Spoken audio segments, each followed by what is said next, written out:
One of the most puzzling and sad incidents in contemporary history is surrounded by a terrifying mystery deep within the Ural Mountains. Welcome to The Deadly Night on Dyatlov Pass, Hikers' Perilous End, a gripping voyage through a frozen wasteland of mysteries, unnerving quiet, and a group of brave hikers whose fateful journey took a turn towards the unexplainable.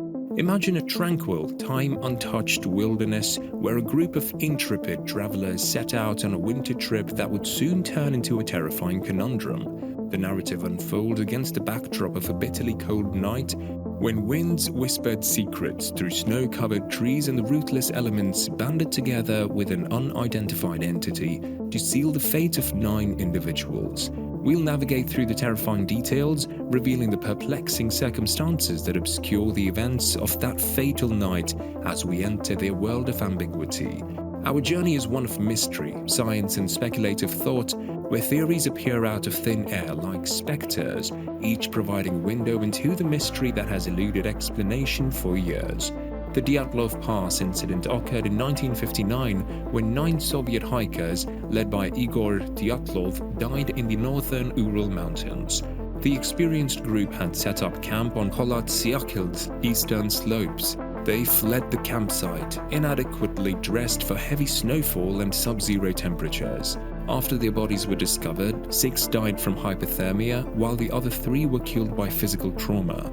The investigation concluded that a compelling natural force caused the deaths. Theories include animal attacks, hypothermia, avalanches, katabatic winds, infrasound-induced pain, military involvement, or a combination of these factors.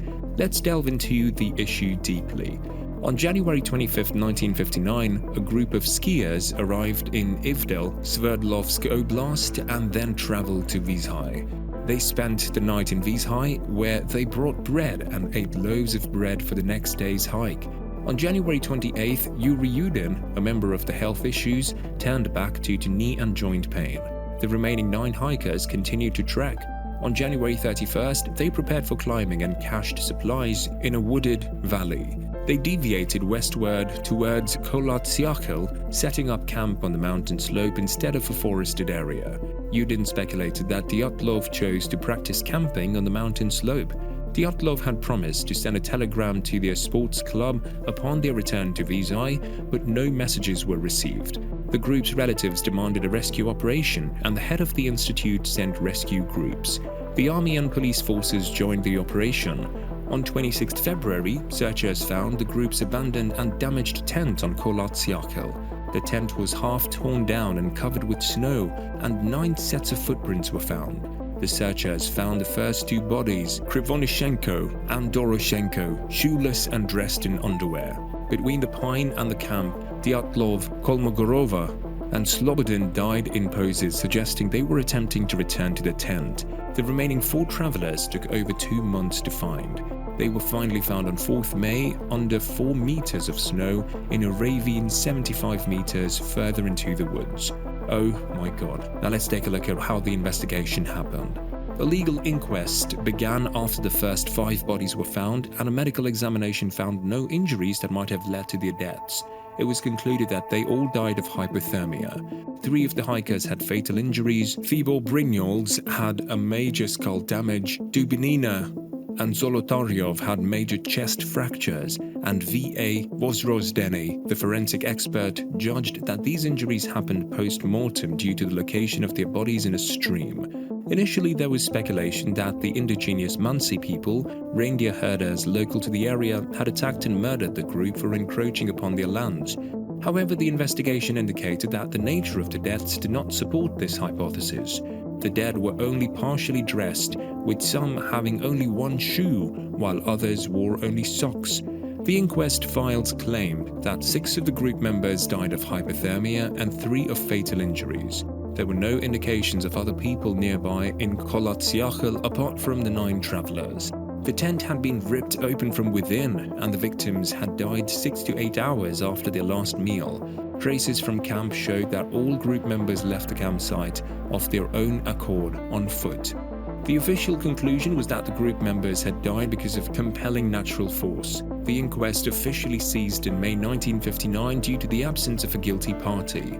The files were sent to a secret archive, and in February 2019, Russian authorities reopened the investigation, considering only 3 possible explanations: an avalanche, a slab avalanche, or a hurricane. There are some books and documentaries about this incident. Now I'm going to share with you these guys. Anatoly Goshkin's book, The Price of State Secrets is 9 Lives, summarized his research on the Soviet secret weapon experiment.